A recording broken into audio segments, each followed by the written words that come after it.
Duit dirompak inflasi sebanyak 12,000. Ini gold bar 50 gram keluaran Public Gold. Tahun 2021, harga sekitar RM12,039 saja. Tapi, tahun 2025, harga sudah mencecah sekitar RM25,456.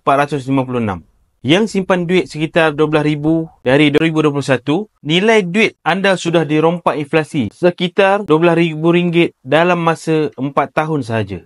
Untuk mengelakkan simpanan anda dirompak inflasi dalam jangka masa panjang, simpan sebahagian dalam bentuk emas. Pelbagaikan portfolio simpanan anda, simpanan wang ada, simpanan aset hartanah ada, simpanan emas pun ada. Kerana setiap portfolio simpanan ada kelebihan masing-masing. Jadi, pastikan anda faham setiap portfolio simpanan. Menurut pakar kewangan Malaysia, Tuan Azizi Ali, simpanan di bank cukup untuk 1 hingga 2 bulan belanja. ASB, tabung haji atau KWSP cukup untuk perbelanjaan hangus dan simpanan kecemasan 3 bulan pendapatan. Dan simpanan jangka panjang boleh ditukarkan dalam bentuk emas. Jika anda ingin memulakan simpanan atau ingin mengalihkan sebahagian simpanan anda dalam bentuk emas, anda boleh rujuk pin video saya dan tekan beg biru di bawah untuk daftar akaun tanpa cas. InsyaAllah saya bimbing sehingga anda dapat emas fizikal anda.